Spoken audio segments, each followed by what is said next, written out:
Hola, muy buenas tardes. Les invito a tomar asiento para comenzar la sesión del día de hoy.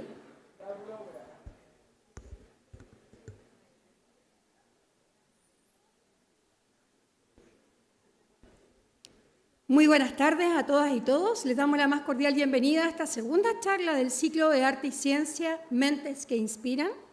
Agradecemos la presencia de nuestro decano, Óscar Landerreche, de Teresa Paneque, nuestra invitada del día de hoy, a Daniel Cruz, artista visual y director del Museo de Arte Contemporáneo.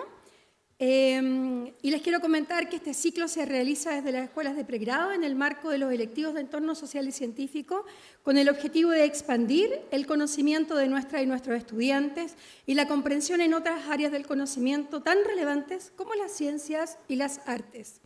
Invitamos a dar unas palabras a nuestro decano para abrir esta jornada. Un aplauso.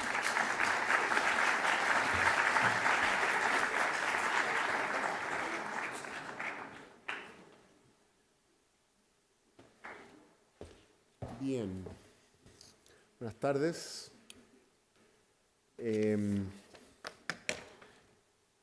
Yo voy a pedir disculpas de antemano porque quise venir a hacer este saludo, pero después tengo que ir a otra reunión, así que me tengo que disculpar, no me voy a quedar para la charla, pero quería igual saludar. Quería saludar a Teresa Paneque por venir acá y por ayudarnos con esta actividad. Y quería agradecer a dos personas en particular por este ciclo, que son la profesora Katia Soto, a la cual quiero que le aplaudan, por favor. Y a Jaime Laverri del pregrado, que también yo sé que le ha puesto como el alma, ¿no? Y a los demás, perdón, a los demás. Disculpen si con los vocativos fui demasiado... A ver, buenas tardes a todos. Bienvenida, Teresa, a una facultad que normalmente mira hacia abajo, hacia el PIB, la inflación, la tasa de política monetaria del Banco Central, y que hoy por un ratito va a mirar hacia arriba, ¿ya?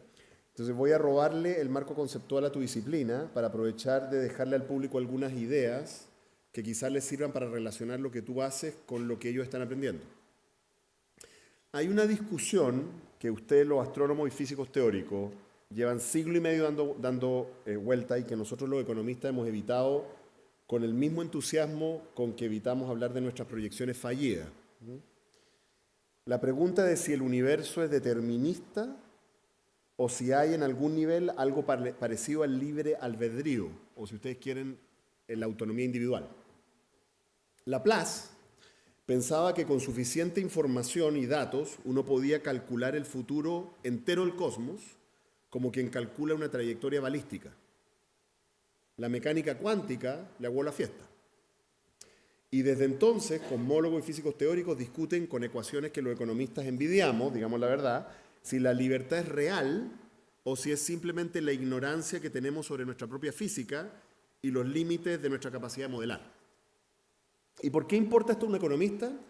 Bueno, porque la teoría económica, desde Adam Smith, pasando por Marx, Ricardo, Keynes, Hayek, desde el primer modelo de microeconomía de Alfred Marshall hasta el último modelo de expectativas racionales de Robert Lucas, está construida sobre un supuesto que damos por sentado, sin mirarlo demasiado, que el individuo decide, que la elección es suya y que hay un agente libre optimizando, ¿no? Buscando su propio interés, bien o mal, ¿no? Con o sin externalidades, ¿no? Produciendo o no bienestar público, ¿no? Pero decidiendo.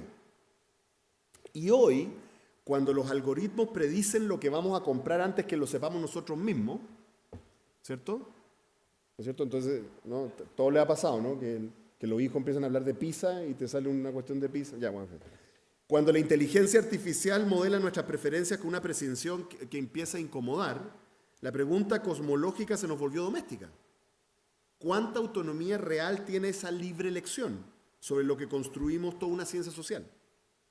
Sospecho que la economía tiene mucho que aprender de un debate que ustedes llevan mucho más tiempo dando y con mucho más rigor que el que nosotros solemos aplicar al asunto.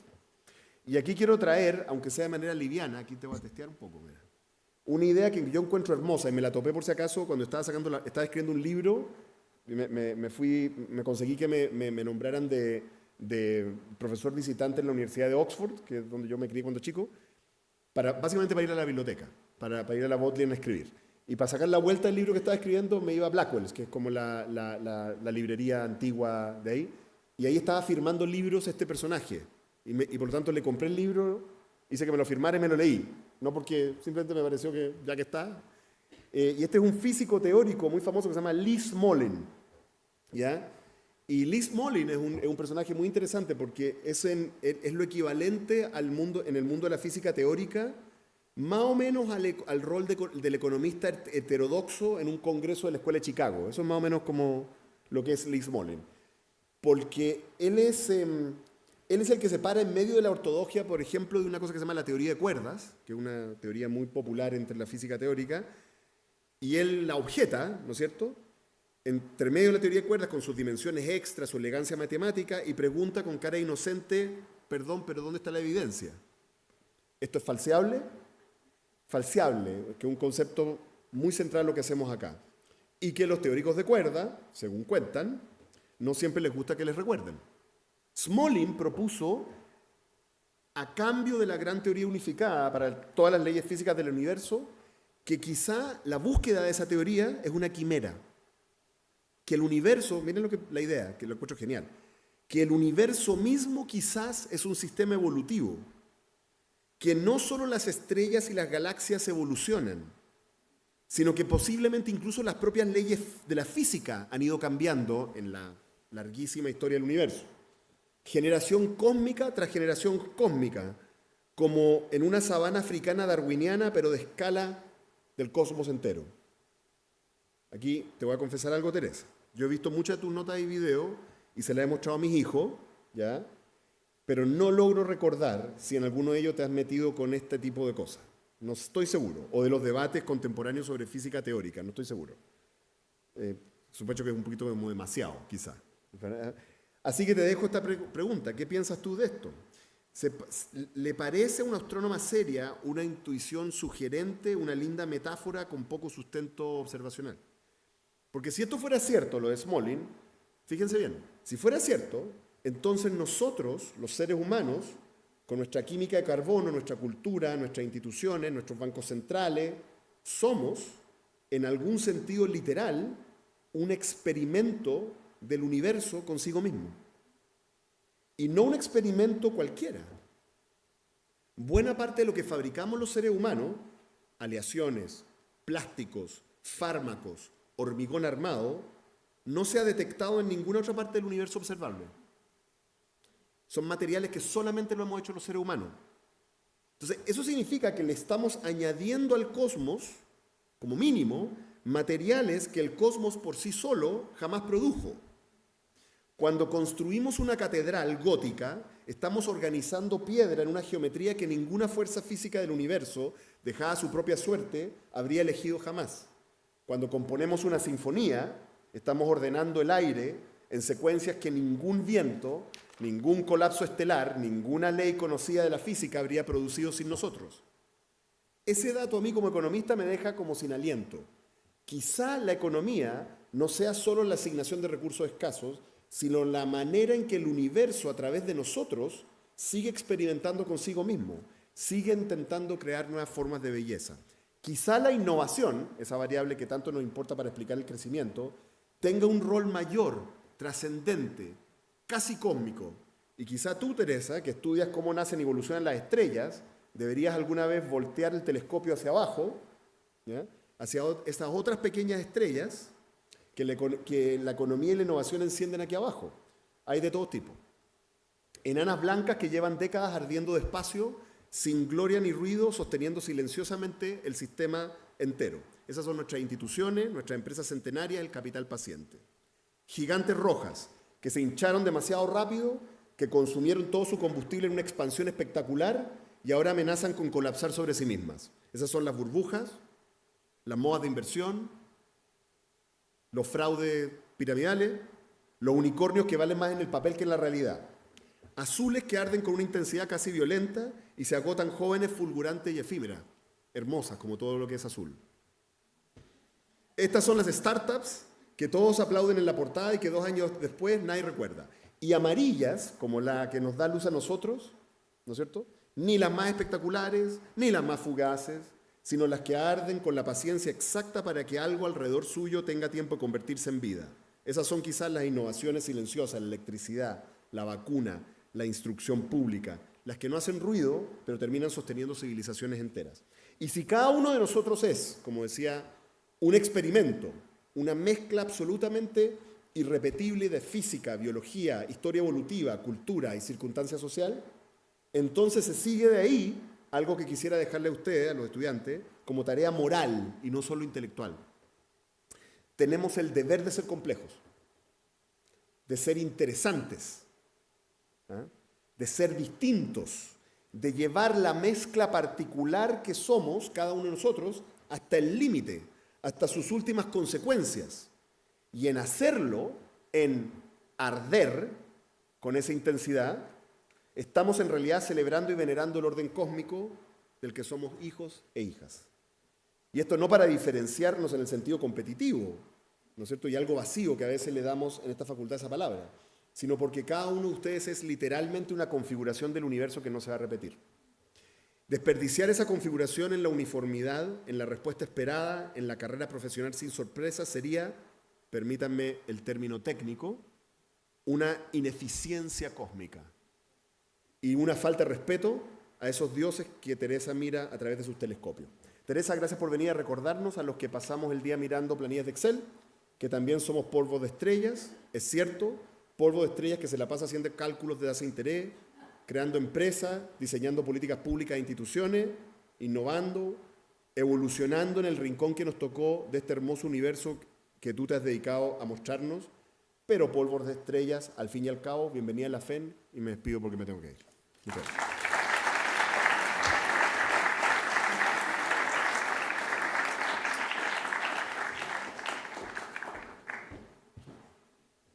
Agradecemos a nuestro decano por haber entregado estas palabras para iniciar la sesión del día de hoy y les voy a presentar entonces a Teresa Paneque. Es un honor dar la bienvenida a nuestra invitada de hoy al ciclo de Arte y Ciencia.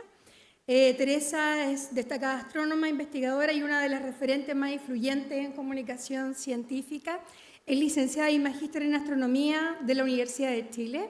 Doctora en astronomía por el programa de astronomía entre ESO y la Universidad de Leiden y actualmente se desempeña como profesora, asistente e investigadora en la Universidad de Michigan. Te damos la bienvenida, Teresa. Puedes pasar.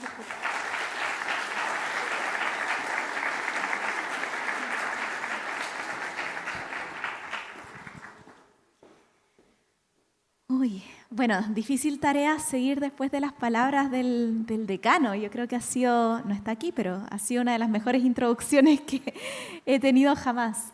Estoy muy feliz de poder estar hoy día acá en la FEN. No venía a la FEN desde mis tiempos de estudiantes, cuando vine alguna vez a ver un partido de Buchev contra la FEN de handball, me acuerdo. Creo que perdimos, pero bueno. Así que muy, muy contenta de poder estar aquí hablando hoy día un poquito sobre lo que yo hago, tanto en la ciencia, en la parte de planetas, y muy sobre todo de cómo podemos traer eso de vuelta a nuestra sociedad. Yo creo, por si no quedaron, a mí al menos me inspiraron mucho las palabras iniciales, esa analogía de las estrellas con las personas. Para mí va más allá simplemente del efecto que pueden tener en cuanto a su fulgor y a su brillo, sino también en algo fundamental que quedó al final de las palabras del decano, este concepto de que somos polvo de estrellas. Las estrellas son profundamente generosas si es que las personificamos. En el interior de las estrellas se genera material complejo, vamos fusionando elementos. La química del universo, si bien la más compleja, efectivamente, la hemos creado artificialmente sobre la Tierra. La química fundamental, la que nos permite tener vida, se forma al interior de las estrellas, que cuando mueren la reparten a su alrededor. Y a mí me gusta mucho la analogía de pensar que nosotros, personas, podemos ser como estrellas, en el sentido de que todo lo que vamos recolectando y vamos aprendiendo también lo podemos compartir. Y esa es parte de la motivación para juntar justamente dos cosas que pueden parecer disímiles, como lo son los planetas, el estudio del universo y las redes sociales. Yo estudio objetos como este, nuestro sistema solar, pero los estudio cuando son muy pequeños. ¿Alguna vez han preguntado cómo es que se formó el sistema solar? Es algo que alguien dijo que sí por ahí, pero yo no me había preguntado antes de entrar a la universidad. existía en el planeta y decían, bueno, estamos en el planeta Tierra, hay más planetas. Y cuando uno piensa en las preguntas de astronomía, muchas veces piensa en preguntas que parecieran mucho más lejanas, cómo se formó el universo, cómo mueren las estrellas, qué hay en el centro de un agujero negro. Siempre alguien me pregunta eso. Y pocas veces nos miramos y decimos cómo se formó la Tierra, cómo se formaron los otros planetas. Pocas veces nos damos cuenta, por ejemplo, que todos estos planetas, no sé qué hice, pero bueno, todos estos planetas giran en un disco alrededor del Sol, más o menos en un mismo plano. Y no es solamente el sistema solar, al día de hoy sabemos que hay muchísimos planetas. Hemos detectado, de hecho, más de 6.300 exoplanetas. Algunos de ellos similares al sistema solar, otros de ellos, la mayoría, mucho más distintos. Planetas en formaciones compactas, sistemas con planetas gigantes cerca de sus estrellas, pocos planetas como la Tierra, hay que decirlo. Pero sabemos que alrededor de la mayoría de las estrellas esperamos que hayan planetas y esperamos también que en torno a alguna de ellas haya vida. Entonces, lo que yo me dedico a estudiar profesionalmente es cuáles son los procesos que llevan a la formación de esos planetas y a partir de cuál material se forman los planetas. Eso es lo que yo hago día a día, además de hacer videos. Y el proceso de formar sistemas planetarios, en el detalle hay muchas complejidades, pero a grosso modo, si uno tuviera que hacer una revisión rápida, tiene 4 etapas centrales. Primero, tenemos el colapso de una estructura gigantesca de polvo y gas que llamamos nube molecular. Cuando uno mira, si alguna vez tienen la posibilidad de ir al norte o de estar en el sur, en cualquier lugar alejado de las grandes ciudades, y pueden ver la Vía Láctea, que es este manchón de estrellas que cruza el cielo, se van a dar cuenta que dentro de toda la brillantez de las estrellas hay zonas oscuras, parecen nubes. Nuestros pueblos indígenas, en particular los del norte, los Licanantay, atacameños hoy en día llamados, observaban esas nubes oscuras y era ahí donde veían las constelaciones.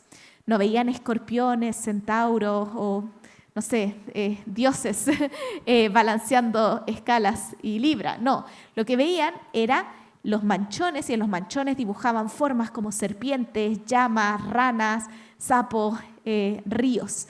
Veían lo que estaba sobre la Tierra en el cielo. Hoy en día sabemos que esos manchones oscuros son nubes moleculares, son zonas con mucho polvo, lugares en la Vía Láctea donde se ha acumulado el material frío. No podemos ver las estrellas porque ese polvo tapa el brillo de las estrellas de fondo.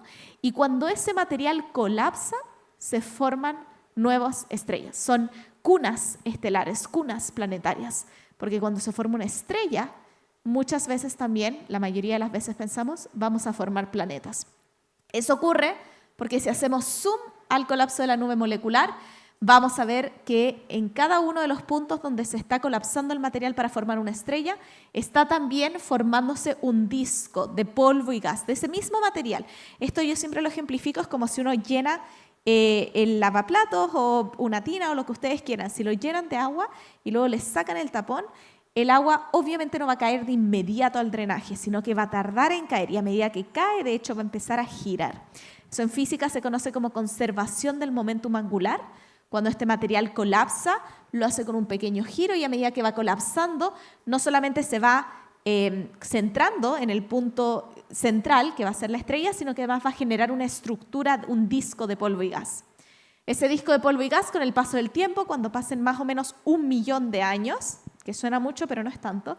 Cuando pasen 1 millón de años, el sistema disco-estrella va a estar más aislado de su entorno, vamos a tener quizás subestructura, hemos visto que estos discos tienen anillos, tienen vórtices, tienen espirales, hay cosas que están ocurriendo en estos discos, ojalá formar planetas, porque 10 millones de años después ya no vemos discos protoplanetarios, así les llamamos, sino que vemos simplemente sistemas de planetas como el sistema solar.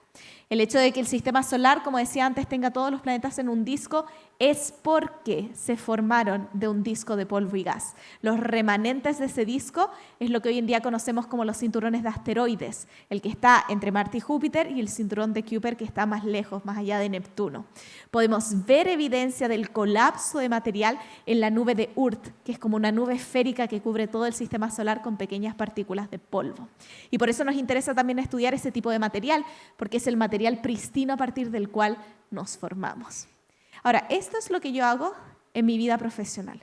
Y el último dato que les voy a dar es que cuando yo digo que esto ocurre en 10 millones de años, 1 millón de años y es poco tiempo, es porque estrellas como el Sol van a vivir 10.000 millones de años. Entonces, el tiempo que tarda en formarse un sistema planetario es una milésima de la vida de la estrella.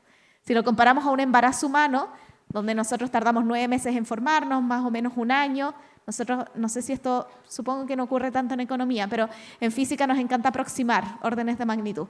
9 meses, 1 año, es lo mismo. Nosotros los humanos vivimos, supongo que eso no ocurre en economía, nosotros los humanos vivimos 100 años, entonces tardamos una centésima, un 1% de nuestra vida en crearnos. Bueno, las estrellas forman sistemas planetarios 10 veces más rápido, en una milésima de sus vidas. Así que estos procesos, largos para los humanos, muy cortos para las estrellas y en algunos casos pueden formar planetas con vida. Ahora, esto les puede o no haber parecido fascinante. Esto es lo que yo hago todos los días. Y a mí me parece muy interesante.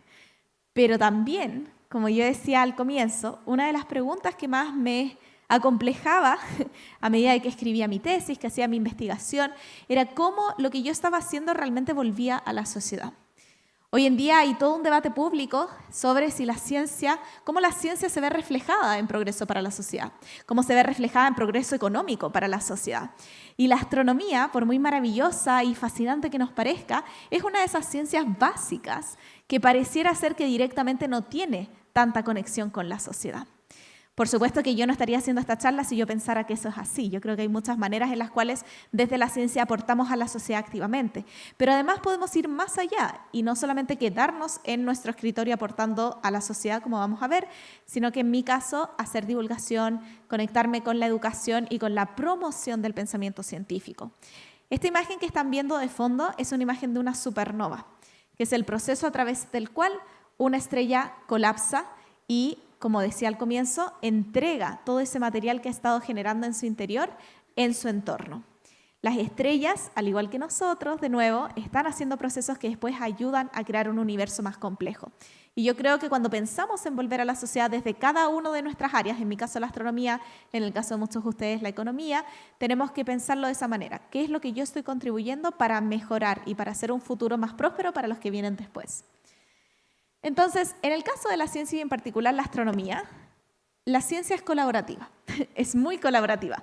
Nosotros la manera en la cual trabajamos es que primero obtenemos datos, después analizamos las observaciones en grupos, después los discutimos en grandes conferencias plenarias y muchas veces los resultados de esas discusiones es necesitamos más datos, no es suficiente, necesitamos mejores telescopios y volvemos a empezar.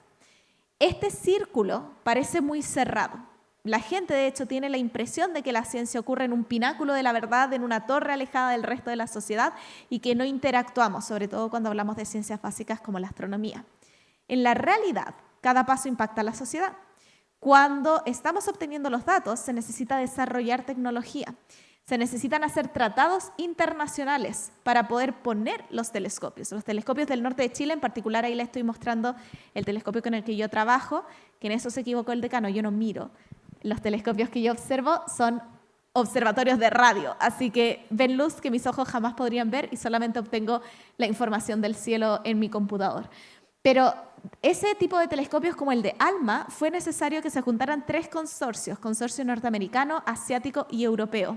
Si buscan las antenas de ALMA, incluso las antenas mismas, son 66 antenas que funcionan al unísono, pero físicamente las antenas son distintas. Cada consorcio construyó y diseñó su propia antena, pero la hizo de tal forma que la parte de la electrónica de la antena puede funcionar perfectamente con las demás. Y yo creo que es el mayor ejemplo de cómo la internacionalización es muy relevante para las ciencias y sería imposible hacer ciencia si no estuviésemos trabajando con otros países, sobre todo astronomía.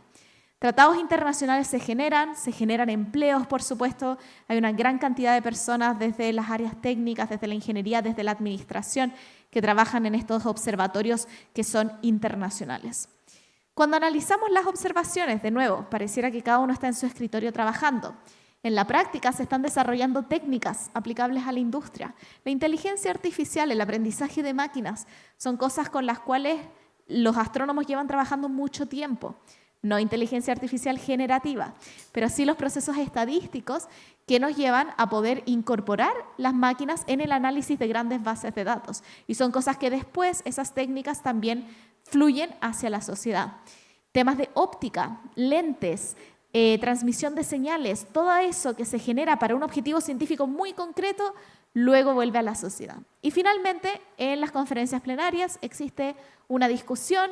Las conferencias usualmente son espacios donde también se interactúa con la sociedad. En el caso de astronomía se hacen muchas veces participación de, por ejemplo, actividades de divulgación de las ciencias, y el objetivo final es que claramente en algún momento lleguemos a algún resultado sólido que podemos concretar como un avance para la humanidad. Yo siempre digo que lo que hacemos en ciencia es empujar la frontera del conocimiento un poquito más lejos cada vez más, para poder generar un entorno donde sabemos más sobre nuestro lugar en el universo. Ese es el objetivo final. Entonces, comunicar estos avances científicos es crucial. Es crucial por varias razones. Primero, porque no se puede celebrar, como digo ahí, o construir sobre lo que no se conoce. No podemos decirle a la gente que estamos mejorando el conocimiento para toda la humanidad si no estamos efectivamente diciendo qué es lo que estamos aprendiendo. Pero además, cuando uno comunica, uno hace mucho más que solamente informar, que es quizás lo primero que uno piensa. Uno puede inspirar, por supuesto. Aquí sé que hay algunos estudiantes de colegio y uno espera que se sientan inspirados a que pueden ser las próximas personas en que estén haciendo grandes avances científicos, sea en formación de planetas, sea en cosmología, como decían por ahí, tenemos un futuro cosmólogo, sea en galaxias, sea en el tema que sea, que se inspiren a sentir que son necesarios y que pueden hacerlo. También hay gente que diría que es necesario, es un deber. En países como Chile y en mayor parte del mundo la ciencia se financia con fondos públicos. Es nuestro deber comunicarle a la gente lo que estamos aprendiendo. Pero además hay una cantidad de cosas que uno no piensa necesariamente. Es importante comunicar ciencia para obtener financiamiento. Cuando nos quejamos de que en Chile se invierte un 0.4% del PIB en ciencias comparados con otros países, la pregunta absolutamente razonable es ¿por qué deberíamos invertir más en ciencia? Si no comunicamos lo que hacemos, ¿cómo esperamos que la gente quiera invertir más en lo que estamos formando? Es, yo creo, una cosa de dos lados, que tenemos que avanzar hacia esa comunicación para poder conseguir lo que queremos a futuro. Es también una opción para ser mejor científico o científica. A mí hacer divulgación de ciencias me ha ayudado, me ha abierto puertas. Profesionalmente ha sido un plus para mi carrera, porque me ha ayudado, por un lado, a construir un currículum muy distinto al de mis otros colegas, pero también porque me ha dado mejores herramientas de comunicación que también puedo aplicar a las ciencias.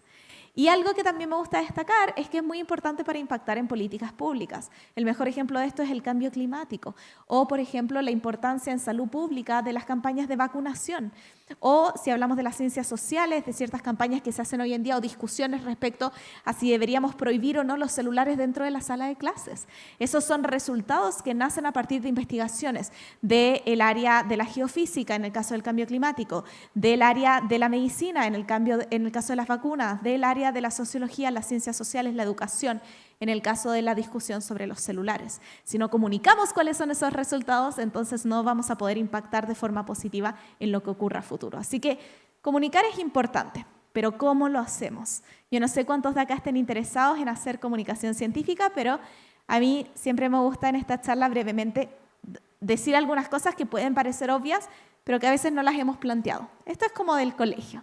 Audiencia, medio y mensaje. ¿A quién le vas a hablar? ¿Dónde lo vas a comunicar? ¿Qué quieres decir? Si yo hago una charla hoy día por la mañana, estaba en mi querida facultad, en Buchef, y estaba haciendo una charla muy distinta a esta. Era una charla enfocada en 200 estudiantes de colegios bicentenarios, de liceos bicentenarios, que el objetivo era promover su interés por la ciencia, por las mujeres en matemáticas, las mujeres en astronomía. Entonces, el objetivo de la charla era completamente distinto. Aquí queremos hablar de sociedad, de ciencia, de academia. Entonces, también la información que estoy presentando va a ser distinta.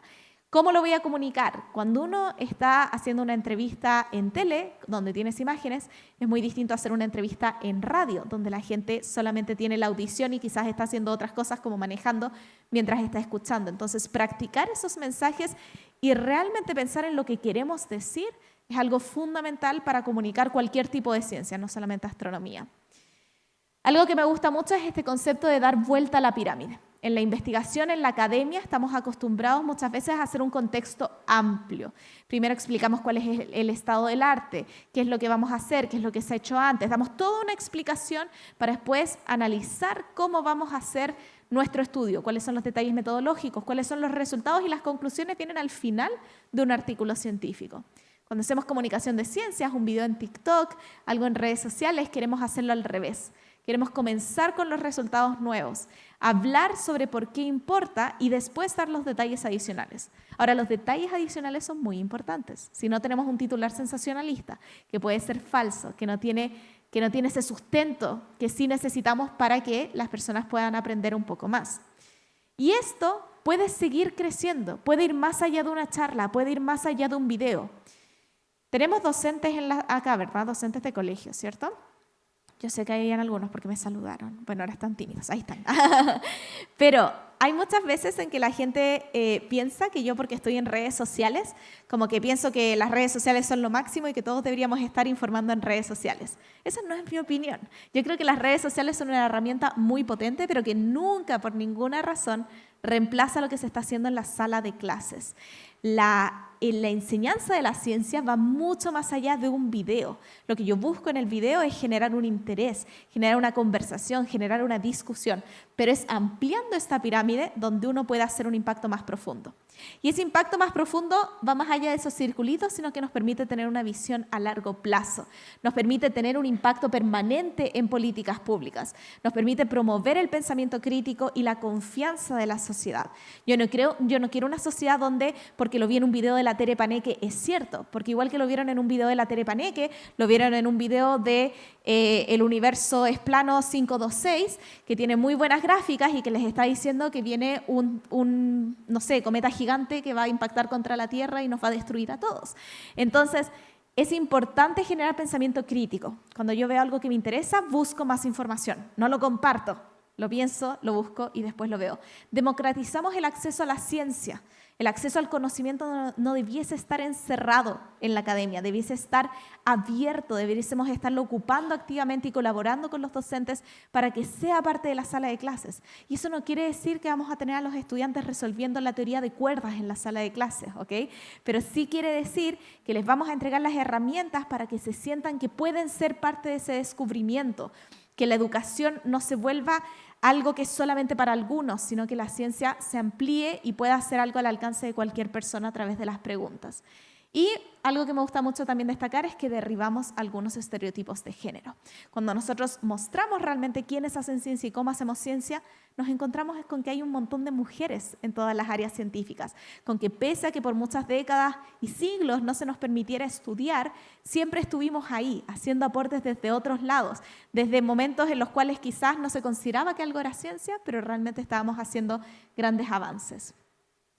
Ahora, en lo último, voy a tocar brevemente el tema de las redes sociales. Ya lo hablé un poquito, que para mí son un entorno donde podemos gatillar un interés, pero no reemplaza para nada lo que es la labor docente en la sala de clases, la profundización. Pero es algo de lo que le tenemos que echar ojo. Estas son cifras del 2023, simplemente porque tenía que pagar para actualizarlo y no lo actualicé, pero más o menos es lo mismo en la actualidad han crecido estos números, si algo han crecido. Algo súper interesante de las redes sociales es cuando vemos cómo la población tiene acceso a Internet. Primero, del total de la población, no todos tienen acceso a Internet, ni tampoco dispositivos celulares. Entonces, pensar que con redes sociales voy a llegar a todo el mundo no es cierto, pero hay una gran cantidad de gente que sí tiene acceso a Internet. Casi un 70%, sobre un 70% actualmente, que tienen dispositivos celulares y acceso a Internet. La cantidad de tiempo, voy a pasar rápido por estas diapositivas, en verdad es solamente información, no se preocupen. La cantidad de tiempo que pasamos en Internet es muchísimo, ¿ok? Pasamos varias horas, cada uno puede pensar en su interior, no les voy a preguntar cuánto tiempo pasan scrolleando a veces en TikTok cuando uno se queda levantado. Yo a veces me levanto temprano y me doy cuenta que he estado 1 hora y media en la cama y nada, estaba mirando todo el tiempo el celular. Pasamos mucho tiempo en Internet, más tiempo del que pasamos leyendo, más tiempo del que pasamos a veces informándonos a través de otros medios. Sobre todo a medida que crecemos, pasamos mucho tiempo en Internet. Y esto solamente va creciendo, ¿no? Va creciendo la cantidad de usuarios que tenemos en Internet, va creciendo la cantidad de tiempo que vamos pasando en Internet. Así que definitivamente el Internet es un espacio donde podemos crear un impacto. Cuando vemos los dispositivos online, o sea, los videos online como fuente de aprendizaje, y esto es algo súper interesante, creo que no tengo, sí, ahí lo tengo. Chile está en un 45%, esto es el 2023, de nuevo, este porcentaje ha aumentado. Pero alrededor del 45% de las personas entre 16 y 64 años en Chile ocupan los videos online como una fuente de aprendizaje. Esto puede ser desde buscar un video de YouTube para resolver un problema de matemáticas o para saber cómo cambiar una rueda, hasta ver las noticias o informarnos solamente a través de redes sociales. Yo creo que si lo pensamos, hay varios de acá que hacen eso, que ya no ven la tele, que ya no leen un diario. No sé cuándo fue la última vez que alguien de esta sala compró un diario, así como en un kiosco. Probablemente lo estamos viendo simplemente a través de las redes sociales. Y estamos por encima, ojo, de donde está el mundo. ¿Ah? El porcentaje del mundo es como un 43%, nosotros somos 45%. Nos ganan países como Brasil, como Argentina, como Colombia, pero es interesante también si uno va hacia el otro lado ver cuáles países no se están informando tanto a través de redes sociales. Y ahí tenemos casos como Francia, como Noruega, como Japón, que es apenas un 10%. Da para pensar, han salido también estudios mostrando que en Chile hay muchos niños y niñas que pasan muchas horas en el celular.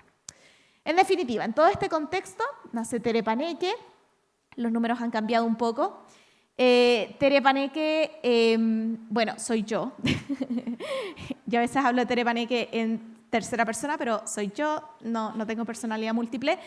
Y como ya dijeron antes, yo me formé en la Universidad de Chile, hice mi doctorado en Alemania y actualmente me encuentro en la Universidad de Michigan. Pero en paralelo a eso, llevo mucho tiempo haciendo este tema de la divulgación científica, sobre todo en redes, y me he dado cuenta que es algo que funciona muy bien, que permite acercarse a la gente, pero que sobre todo permite, de nuevo, hacer ese gatillo inicial que después puede convertirse en una acción a más largo plazo. Algunas cosas breves que yo recomendaría si alguien de acá quiere volverse influencer científico. Si lo quieren hacer por sí mismos, hagan algo que sea cómodo para ustedes. A mí me gusta hablar, por si no se han dado cuenta, me gusta mucho hablar, probablemente me he pasado del tiempo que tengo para hablar. Me encanta hablar. Cuando yo empecé a hacer redes sociales fue completamente por accidente, el 2019, no sé si se acuerdan qué estaban haciendo el 2019, más o menos en esta época, hubo un eclipse solar en el norte de Chile. Muy grande, muy bonito. Yo no fui. Yo estaba haciendo mi magíster en Santiago, dije, bueno, va a ser 97% en Santiago, va a ser casi lo mismo. No es casi lo mismo, para nada. No lo es. Me arrepiento un poco, pero por otro lado, como casi todos los astrónomos se fueron al norte, cuando la gente llamaba a la Universidad de Chile a decir, hola, necesitamos a alguien que venga a hablarnos sobre el eclipse, en algún momento el periodista de la universidad dijo, mira, lo único que tengo es una estudiante de magíster. Yo. Fue como, ¿te sirve? Y ellos como, ya bueno, mándala. Y yo así, ok. Entonces fui, me puse a hablar y a la gente le gustó cómo yo hablaba. Y esa es toda la ciencia detrás de Tere Paneque. A la gente le gustó cómo yo hablaba, decidí abrir las redes sociales y cuando abrí las redes sociales dije, ¿y ahora qué? De hecho, si se van al fondo de mi Instagram van a ver como el primer video que subí y luego como que intenté subir un par de como fotos con información y dije, no, esto no es lo mío. Yo no sirvo para estar intentando hacer una foto, una información porque no tengo tiempo, porque no me gusta. A mí lo que me gusta es hablar y me gusta enseñar y me gusta comunicar. Entonces, yo seguía divulgación de gente que dibujaba, que hacía como cómics. Siempre me ha gustado mucho eso. Yo no tengo ese talento. Voy a hacer algo que me sea cómodo. Puse el teléfono y empecé a hablar y empecé a subir videos y a la gente le gustó eso. Me encanta leer. Me ofrecieron escribir un libro. Puedo hacerlo. Voy a intentar hacerlo. Entonces, hagan cosas que les gusten. Hagan contenido que ustedes consumirían o que ustedes les sienta cómodo hacer. No se obliguen a hacer lo mismo que está haciendo el resto. Generen una identidad, enfóquense en un nicho, esto es lo que cualquier persona de redes sociales les va a decir, no intenten ser todólogos. Si lo de ustedes es economía, necesitamos influencers de economía serios. Si lo de ustedes es economía, entonces hablen de eso, no intenten abarcar todas las áreas del conocimiento porque probablemente va a salir mal. Y sigan las dinámicas. En TikTok posteen bastante, en Instagram conecten con la comunidad. Muchas de estas dinámicas son muy fluidas porque las redes van cambiando. Ahora, unirse e interactuar con usuarios sirve en la vida real, sirve en las redes. Hagamos equipo. Juntos llegamos más lejos. Por otro lado, instituciones, si ustedes tienen algún grupo, algún proyecto, si son parte de alguna institución de cualquier tipo, es importante saber cuál es la identidad. Si yo estoy siguiendo a la FEN, ¿qué es lo que estoy aprendiendo de la FEN en Instagram? Esto es para comunicar los avances de los resultados que han sacado académicos de la FEN, es para darle información a los estudiantes de la FEN. ¿Qué es lo que se obtiene al visitar de ese perfil? Tiene que ser claro, y yo creo que los perfiles que les va mal es porque tienen todo un poco para todas partes. Inviertan en imágenes, en gráficas, en videos. Si ustedes son un perfil individual, se espera que sea más espontáneo, pero si son una institución o un proyecto, tiene que ser algo mucho más pensado. Personifiquen, sean como Duolingo, no se disfracen de un pájaro gigante, a menos que esa sea su mascota, como en la Universidad de Chile, que tienen al chunchita. Pero personifiquen, no tengan miedo a que haya una persona hablando. Y por último, la planificación clara y la colaboración también con cuentas individuales.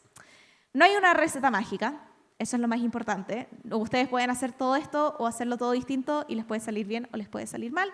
Pero yo creo que vale la pena el esfuerzo, no solamente en redes, sino que en cualquier área de poder salir y generar ese impacto positivo. Había hablado antes del tema de género, de cómo la ciencia puede impactar en motivar nuevas vocaciones científicas, sobre todo en cambiar esta imagen estereotipada de quiénes hacemos ciencia y de cómo son las personas que son exitosas en la ciencia. A mí me gusta mucho esta imagen y este concepto en inglés, si ella lo puede ver, lo puede ser. Cuando nosotros nos mostramos al mundo y ejemplificamos a través de las acciones que estamos tomando, le estamos dando al resto de las personas la posibilidad de ser como nosotros. Yo hoy no estaría aquí si no hubiese sido por mis profesoras. Cuando yo estaba en la universidad terminándolo, tenía algo llamado síndrome del impostor, es una creencia muy arraigada de que no merecía estar ahí, de que no era lo suficientemente buena, de que no iba a poder ser científica. Lo que ocurrió fue que me encontré con mi profesora del magíster, profesora de la Universidad de Chile, Laura Pérez, y con otras personas en el camino, mis profesoras de doctorado también, y a través de su ejemplo. No fue necesario que ellas abrieran una cuenta de Instagram, sino que a través de simplemente hablarme y la cercanía y el mostrarme en su ejemplo cómo era la vida de una mujer científica, me inspiraron a sentir que yo también podía ser como ellas. Cuando el único referente que tenemos es el premio nacional, el premio Nobel, la persona absolutamente exitosa, cuesta mucho ver que una también puede ser parte de ese mundo y empezamos solamente a premiar como el exitismo absoluto. Así que si alguno de ustedes no quiere abrirse un Instagram, o sea, no necesitamos como 500 cuentas de Instagram, así que espero que no todos salgan de acá diciendo sí, voy a hacer divulgación en redes o vamos a sobresaturarnos. Pero lo que sí espero es que sean conscientes de que solamente hablando con sus familias, con sus entornos, cuando se les aparezca una oportunidad de, oye, ¿quieres venir a tu ex colegio? O alguien manda un mail y diga, ¿hay algún estudiante que pueda venir a explicar? A ustedes no les van a pedir explicar un eclipse, pero que pueda venir a explicar, no sé, la política monetaria del Banco Central. Que tomen esa oportunidad y la tomen para poder informar y poder aportar al conocimiento de las personas que no están en este entorno. Somos muy privilegiados, yo sé que aquí hay estudiantes aún de colegio, pero probablemente aspiran a estar en la universidad y somos muy privilegiados de poder estudiar y poder educarnos en un lugar como la Universidad de Chile, en un entorno como este y poder aprender cosas que otras personas no tienen acceso. Así que tomemos las oportunidades que tengamos para poder compartir eso con el resto. En todas las áreas. Aquí me enfoqué, por supuesto, en las áreas STEM, que es lo mío, pero desde todos los lugares podemos hacer un aporte y podemos construir juntos y juntas una sociedad mejor. Así que con eso yo termino y muchas gracias.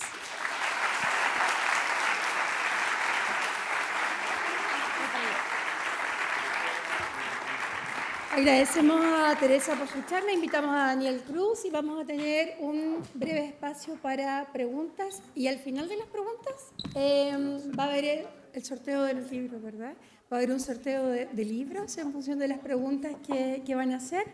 Teresa probablemente va a elegir a quienes se van a llevar estos libros y luego nos espera un café al salir. Muy bien, muchas gracias. Teresa, Tere, por estar con nosotros. Por supuesto, hemos seguido tu presentación. Me quiero quedar con lo último. Creo que para mí justamente resuena bastante varias cosas. Voy a tratar de resumir en una sola pregunta todos estos elementos. Lo colaborativo, ¿no?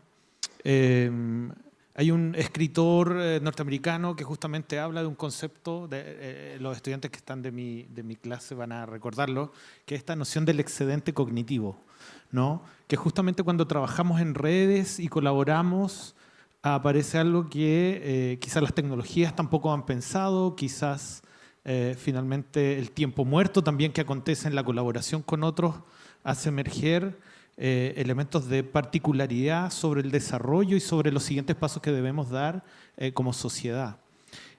Tú nos hablaste también fuertemente sobre democratizar el conocimiento, ¿no? Sin duda que la democratización del conocimiento también tiene una implicancia ética que me recordó también lo que vimos en la sesión anterior, digamos con la invitada anterior. Entonces aquí hay una especie también de enfoque particular que tiene que ver con algo que tú denominaste, y yo lo pongo como el autoaprendizaje, ¿no? De alguna manera, ¿cuánto debemos estar sensibles también a este autoaprendizaje, que tú lo demostraste con esta secuencia de acciones, para justamente poder conectar con otros, para poder también establecer una relación de ida y vuelta, porque finalmente justamente este espacio que se abre en la comunicación no es solamente para uno difundir, sino tiene que ver con también, como decimos en buen chileno, parar la oreja, escuchar a los otros. Entonces esta es una oportunidad básicamente que nos permite también escuchar ciertas sensibilidades y que finalmente nos llevan a un espacio de la particularidad también de dónde estamos situados, de dónde nos relacionamos con otros que nos hacen ver quizás aspectos que no... Entonces mi pregunta va por ahí. ¿Cuánto de ese espacio otro dentro de tus presentaciones, dentro de la conexión que tú haces con esta extensión de la democratización del conocimiento, hay también, ¿no? Para poder ir desarrollando, no digo solamente una buena performance, sino también un ejercicio colectivo, ¿sí? No, es una súper buena pregunta, porque a veces la expectativa que creo que hay de parte de a veces el público y también de quienes hacen ciencia es que la divulgación va a ser una acción unidireccional. Va a ser que alguien va a llegar de este Olimpo del conocimiento y me va a entregar y se va a ir. Y entonces yo creo que eso es algo que se ha hecho por mucho tiempo y que no ha sido eficaz justamente por esta necesidad de escuchar.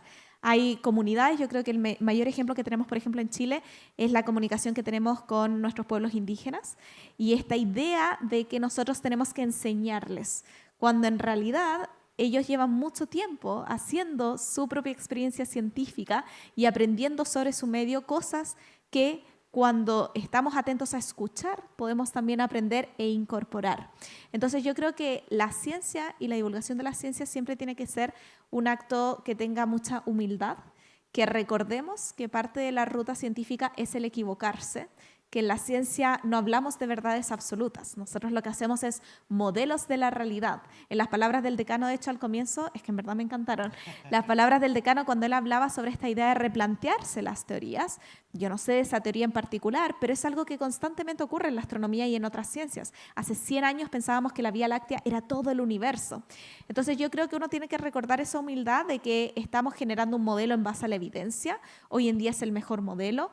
Esperemos que no cambie radicalmente ese modelo, pero si eso ocurriese, no sería un fallo, sino que sería un aprendizaje. Y de la misma manera, cuando uno hace comunicación de las ciencias, yo al menos siempre estoy disponible justamente para conversar, para aprender.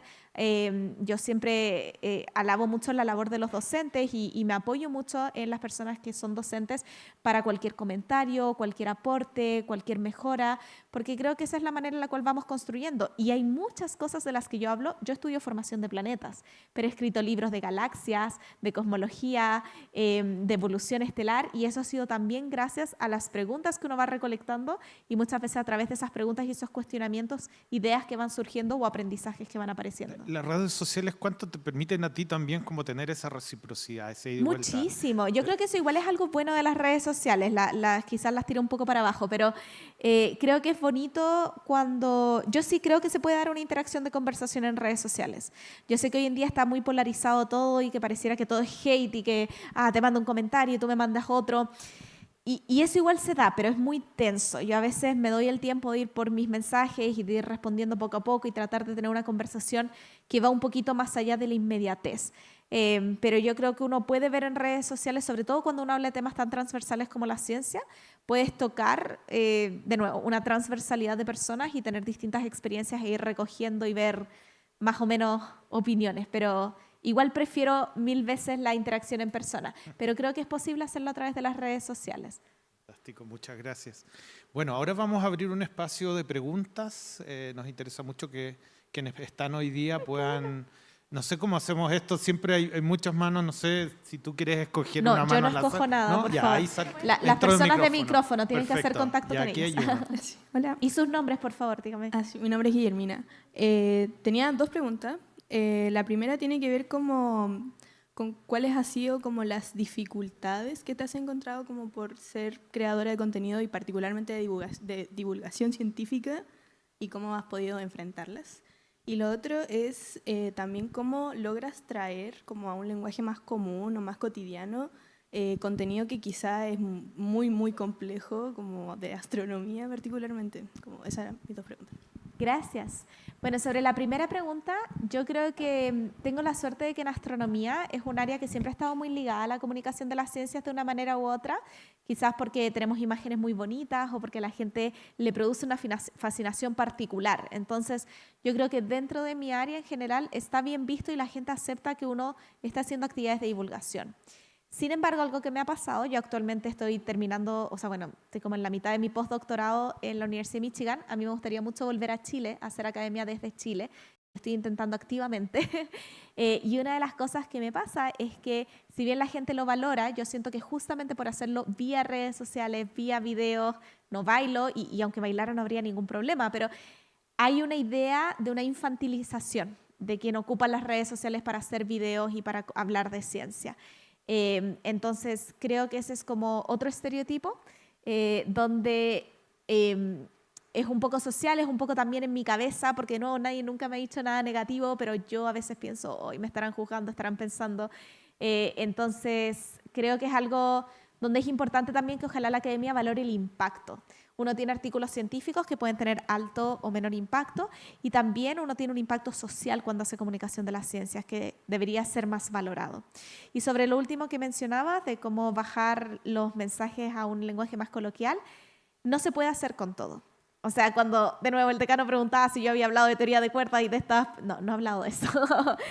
Porque también hay que reconocer que la astronomía es una carrera. Igual que alguien puede hablarte de cirugía y del cuerpo y uno no va a ir ahí a meterse al quirófano, hay una cierta complejidad que es difícil de traducir. Entonces, yo he sabido elegir temas que puedo traducir o que me parecen que son relevantes. Y no lo enfaticé tanto porque sabía que estaba pasada de hora, pero cuando uno elige un mensaje para comunicar, uno tiene que realmente ir como al centro de cuál es ese mensaje. Yo, por ejemplo, les hablé de que yo estudio formación de planetas. En particular, lo que yo estudio es como estudio la estructura vertical de estos discos en moléculas gaseosas ocupando el radiotelescopio ALMA. Y eso igual es una sobresimplificación de lo que yo digo, pero no les voy a decir como exactamente el tópico preciso porque no es lo relevante. Lo relevante es formación planetaria. Entonces, a veces uno igual tiene que como diluir un poco cuál es el tema y cuál es el mensaje concreto que uno quiere hacer. Y es un poco con práctica uno se va dando cuenta cómo hacerlo. Muy bien, acá tenemos otra pregunta. Hola Tere, buenas tardes, mi nombre es Jorge Ortega. Primero que todo agradecer la gentileza que estés acá en la FEN. Y mi pregunta es por la imagen que yo me acuerdo, bueno, lo mencionaste también, el observatorio ALMA, que está sobre los 5.000 metros del nivel del mar, cuando tú salías con el oxígeno y todo. De alguna manera, ¿cómo este observatorio ALMA, que permitió generar a Chile como un referente en temas de astronomía por este tremendo trabajo de distintos países, ayuda a incentivar a que las niñas, los niños, los jóvenes puedan optar por estudiar, tener la curiosidad, ir a ver cómo poder participar de la astronomía en Chile? Muchas gracias. Perdón, solo para saber si entendí. ¿Preguntas cómo los observatorios pueden ayudar a incentivar esas carreras? Sí, en particular el ALMA, que logró posicionarse a Chile como referencia en temas de astronomía, ¿cómo permite que a los niños, niñas y jóvenes se incentiven por estos conocimientos? Sí. Bueno, algo que creo que poca gente sabe y es parte del esfuerzo que hacen los observatorios en Chile por darse a conocer, es que los observatorios cuando se ponen en nuestro país, cuando yo hablo de esto de que hay un impacto en la comunidad por tratados internacionales, es mucho más profundo que eso para Chile. En Chile, los observatorios que se posicionan en el país usualmente traen fondos adicionales para investigación, para divulgación, para conexión con el medio. Entonces, cada observatorio, cada grupo internacional que está poniendo tecnología en nuestro país también está poniendo financiamiento. Y parte de ese financiamiento se va a iniciativas de divulgación y de conexión, como decía antes, la ESO, el Observatorio Europeo Austral, que es parte de ALMA y de otros telescopios del norte, por ejemplo, incluso da becas de estudio a estudiantes de la zona norte del país.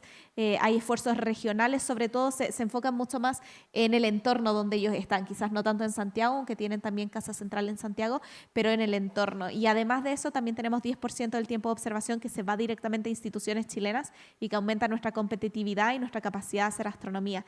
Así que yo creo que hay que comunicarlo más, pero los esfuerzos se están haciendo más allá de, por ejemplo, llevar a la gente al observatorio, sino de activamente promover y financiar y valorar a la gente que está tratando de divulgar astronomía y empujar la ciencia como una visión país. Acá. Hola Tere, gracias por estar en FEN.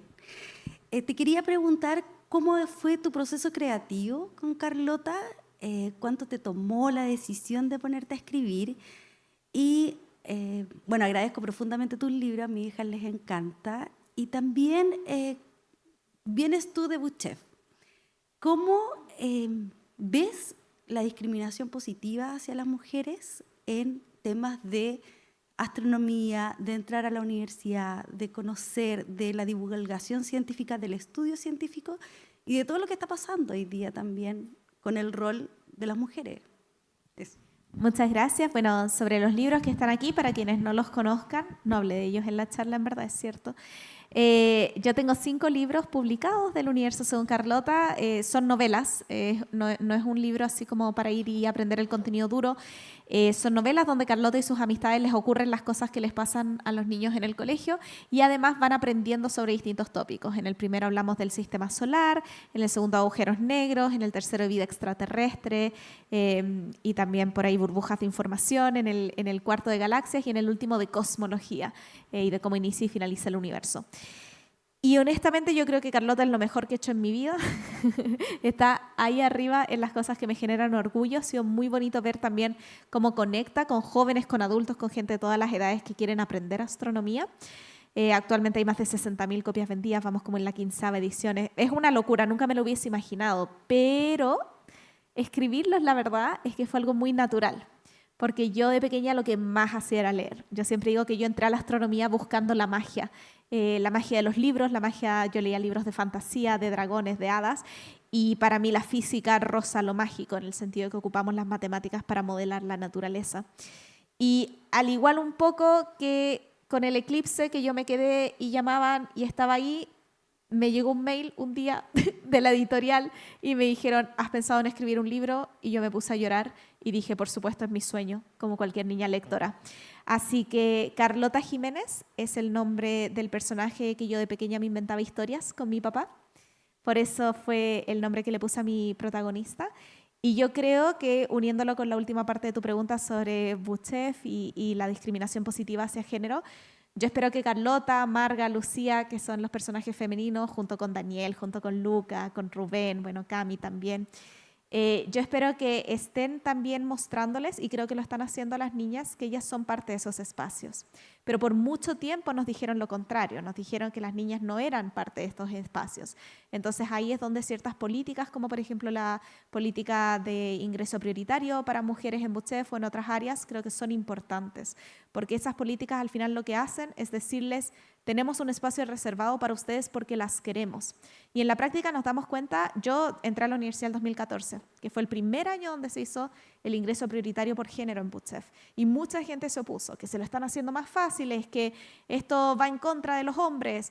En la práctica habían como 2 puntos de diferencia. Que alguien me diga que 2 puntos de diferencia marcan el que alguien no tenga las capacidades para entrar. Yo no entré por programa de equidad de género, pero si lo hubiese hecho no habría definido nada. Yo entré como 2 puntos por encima del corte, una cosa así. Y tenía amigos con puntaje nacional y cuando ya llevábamos 3 años en la universidad yo no me había echado ningún ramo y ellos sí. ¿Qué es lo que realmente define que alguien va a ser mal o buen científico? No está en ese puntaje, no está en el género. Entonces creo que es positivo que estemos tomando políticas institucionales para fomentar el ingreso de mujeres a espacios donde por mucho tiempo les dijimos que no podían estar, porque eso al final apoya a un cambio de mentalidad. Y también se da en áreas como enfermería hoy en día o párvulos, donde tenemos al revés un sesgo de género hacia las mujeres, también decirle a los pares masculinos, oye, ustedes pueden estar aquí, los queremos aquí. Así que yo feliz de discutir con quien sea, pero creo que son políticas que van en la dirección correcta y que están generando un cambio. Hoy en día, justo estaba en Buchef por la mañana y decían, tienen un 33% de mujeres estudiantes. En mi época era como 24%, así que 12 años y casi 12%, pero vamos mejorando hasta el 50-50. Bien, tenemos una última pregunta, por favor. Pero yo no me voy a ir a ningún lado, no se preocupen. Sí. Hasta que me echen. Hola, me voy a ir como por otro enfoque quizás, pero igual manteniendo la línea. Es que hace poco fue todo lo de Artemis 2 y ahí en verdad fue donde te conocí, pero primero sé que te invitaron como a la NASA, a las instalaciones de la NASA, y quería saber cómo fue esa experiencia y aparte de eso, saber cómo ese gran hito impacta tanto en la ciencia como quizás en la sociedad como a nivel mundial y en la sociedad chilena. Eso. Muchas gracias. No sé cuántas... Ese video, yo no quería decir, ¡ay, Dios mío!, tantas veces, sí, todo el rato que sale el cohete. Fue una locura, en verdad. Esa es la reacción genuina. A mí muchas veces me preguntan a veces si me gustaría el espacio y yo siempre mi respuesta es la misma, no, por ningún motivo, me da pánico. Yo tengo pesadillas donde me despierto tiritando porque me están metiendo en una nave espacial y yo así como, ¿por qué estoy aquí? Y yo sé que hay mucha gente que le encantaría, pero yo no soy una de esas. Y siempre dije que para mí lo que más me gustaría en términos de exploración espacial sería estar como en la sala de control, como ver el momento en el que esto ocurre y estar siendo parte de una situación donde estamos explorando el espacio para la humanidad. Yo soy una persona muy crítica sobre la exploración espacial privada, por ejemplo, o la exploración espacial o la explotación del espacio para fines económicos de privados y creo que hay que tener mucho cuidado con cómo estamos llenando el espacio sobre nuestras cabezas de satélites. Hace poco se aprobó un programa en Estados Unidos para poner espejos en el espacio y poder como darle luz, como monetizar la luz del sol en lugares donde esté oscuro y uno dice... ¿Qué voy a hacer yo si alguien decide pagarle a una persona para que ponga un haz de luz solar en la noche y yo quiero dormir? Creo que es peligroso. Quiero partir diciendo eso. Por otro lado, soy súper fan de la colaboración internacional y de la exploración espacial para la humanidad.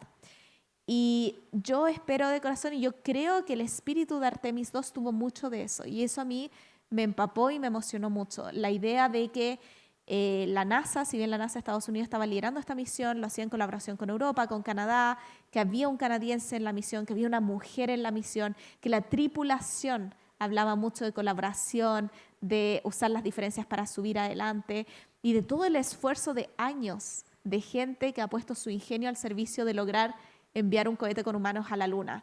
Dio susto cuando el cohete se lanzó, porque nos habían repetido muchas veces que si todo salía mal teníamos que irnos corriendo al bus y entonces había una sensación latente de que las cosas podían salir mal. Y nadie quiere que eso ocurra. Además uno está ahí y ve el cohete y como que el cohete se curva por la curvatura de la Tierra y porque toma una rotación alrededor del planeta, pero tú cuando estás abajo lo instintivo es que tú sientes que el cohete se te está cayendo encima. Entonces como que fue una sensación muy primal, yo creo, de decir, wow, hemos sido capaces de construir esta nave y de lanzar gente a un lugar donde los humanos no podemos sobrevivir. Y yo creo que eso es lo maravilloso de la ciencia. Y a mí me cuesta, como astrónoma, me cuesta mucho entender que si hoy en día vivimos en una época donde sabemos la vastedad del espacio, las limitaciones de la tecnología humana, de la vida humana incluso para poder explorarlo, me cuesta entender que no nos podamos poner de acuerdo para compartir el planeta, para ayudarnos entre todos, para hacer que estos 100 años de vida sean lo mejor posible para todas las personas y de poner el intelecto acumulado de toda la gente del planeta, independiente de dónde nació, de qué idioma habla, de cuál es su género, en pos de la humanidad. En algún momento nos vamos a tener que enfrentar al hecho de que nuestro Sol va a crecer y se va a engullir al planeta Tierra. Hoy en día es el cambio climático el que está acelerando la situación de cuáles son las condiciones de vida sobre la Tierra. Y creo que eventos como Artemis 2, y yo sé que me estoy como completamente excediendo de lo que era esta pregunta chiquita, pero yo creo que el contexto de Artemis 2 demuestra que somos capaces de hacer cosas increíbles si es que nos ponemos de acuerdo y nos apoyamos. Y no me cabe en la cabeza por qué, en vez de hacer eso, elegimos la guerra, la violencia y el odio. Entonces fue muy emocionante por todas esas razones. Y luego fue un poco triste ver para la siguiente misión que no había ninguna mujer y que hay como un poco un cambio de visión. Pero yo espero que el futuro de la exploración espacial sea positivo y me aterra la posibilidad de que se vuelva una competencia. Así que siempre hablo de colaboración espacial y no de carrera espacial, porque yo sé que parece chistoso, pero en verdad no lo es, sobre todo para quienes estamos aquí en la superficie terrestre. Gracias. Bien. Ya que estamos en la NASA, Houston nos está indicando que tenemos una pregunta más. La última, Sí. perdón. ¿Se escucha primero? Sí. Ya. Lo primero, ¿por qué se interesó en la astronomía? Y si no lo hubiera sido, ¿qué hubiera estudiado o haber trabajado? Bueno, si yo no entraba a astronomía, tenía muy claro que quería entrar a astronomía en la Universidad de Chile porque era el único lugar además donde podía tener un descuento de arancel y la universidad es cara. Así que ese era mi objetivo. Mi papá es profesor en la Chile en Antumapo, así que tenía beca por eso. Pero si no entraba a astronomía en la Chile, iba a entrar a estudiar teatro. Y también por muchos años quise ser profe de distintas áreas de la educación. Me gustaba mucho la idea de ser profesora. Decidí ser astrónoma porque también sabía que iba a poder seguir ligada a la educación y creo que lo he logrado hacer de una manera que ni siquiera hubiese imaginado. Pero la realidad es que entré a estudiar astronomía porque me parecía divertido. Yo todas las cosas que hablo de astronomía en mis libros o en estas cosas no son temas que yo supiera cuando entré a estudiar. Fueron temas que fui aprendiendo en la universidad. Lo que sí sabía era que, como dije antes, me gustaba la magia. La física se parecía a la magia. Me parecía que era un puzzle muy desafiante. Y tuve la suerte de que en mi casa nunca nadie me dijo que no. Mis papás me apoyaban si yo entraba a estudiar astronomía, si entraba a estudiar teatro. En algún momento me interesaron también las relaciones internacionales. Ser abogada lo descarté porque me di cuenta que en Chile era mucha burocracia, no es como en la tele, en las películas donde gritan, y dije no, no me gusta esa parte. Pero creo que algo muy positivo que tuve fue que estaban todas las opciones abiertas, y dentro de esas opciones me atreví por astronomía. En la Universidad de Chile igual es fácil atreverse por astronomía porque en Buchef uno entra y tiene opción de todas las ingenierías, física, geofísica, astronomía, y entonces había más espacio para que si no me gustaba astronomía me podía ir a física, me podía ir a matemáticas, no era una decisión tan certera. Pero aprovechando que hay muchos estudiantes también en la sala de colegio, aprovecho de decirles también que uno cuando toma una decisión de una carrera, las carreras son más flexibles de lo que uno piensa. Entonces, que no crean que, por ejemplo, si ustedes entran a astronomía, tienen que hacer academia y tienen que hacer las cosas de tal o cual manera. Yo hoy escribo libros, también hago academia. Uno tiene posibilidades de flexibilizar y de llevarlo hacia donde uno quiera. Así que eso, pero esa es la razón. Tenemos muchos gustos. Yo me niego a catalogarme solamente como una persona matemática científica. También soy profundamente humanista, me encanta la lectura, me encanta escribir y creo que eso es lo bonito del aprendizaje, tomar un poquito desde todas las áreas porque nos pueden gustar distintas cosas, no es matemáticas o lenguaje,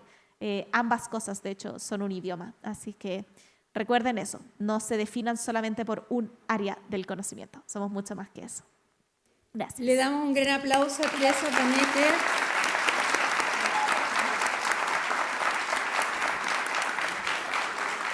Sin duda que ha sido, hemos logrado cumplir con el nombre, ¿no es cierto?, este ciclo que es Mentes que Inspiran, con artes y ciencias, y se cumple también con el foco. Tenemos estudiantes que están en el curso de Daniel, que están en el curso de artes mediales y son estudiantes de FEN. Mi estudiante estudia tecnología, tenemos un gran abanico de electivos, entonces acá también se cumple en FEN esto de que yo voy a expandir finalmente mi conocimiento porque todas las áreas del conocimiento son necesarias para el día de mañana tener una formación profesional que sea integral, como lo que la Universidad de Chile busca en todas y todos nuestros estudiantes. Viene ahora la parte de entregar los libros, entonces tenemos 3 libros para regalar y Teresa, sería ideal si tú te animaras a elegir 3 de las preguntas que hicieron para poder entregar esos 3 libros de regalo. O si quieres ocupar otro criterio, también puedes ocuparlo, la decisión es tuya. Ay, Dios mío, a mí no me gusta tener que elegir. Ese es mi problema. Bueno, voy a elegir al compañero en la última pregunta porque su grupo de amigos está ahí muy motivado. Muy bien.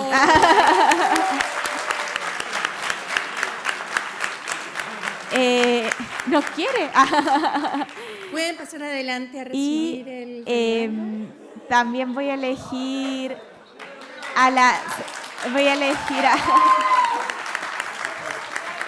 Sí. Puedes elegir el tema, ¿hay de agujeros negros, de vida extraterrestre o de galaxias lejanas? ¿Cuál prefieres? Es uno. Ok, perfecto. También voy a elegir a la que me preguntó sobre discriminación y positiva.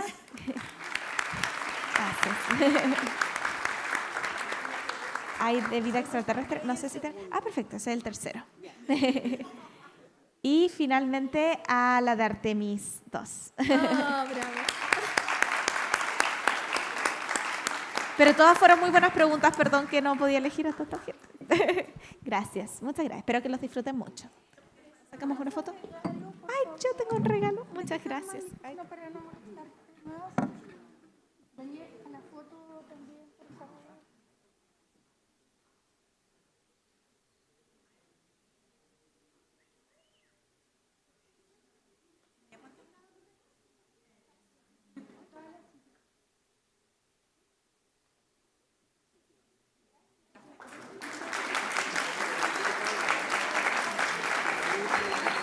Cerramos así entonces esta segunda sesión del ciclo de Arte y Ciencia, Mentes que Inspiran. Agradecemos a nuestra y nuestros estudiantes y también a quienes vinieron desde fuera y les reiteramos esta bienvenida a la FEN de la Universidad de Chile. Ojalá regresen el día de mañana como estudiantes y tenemos un café porque esta salida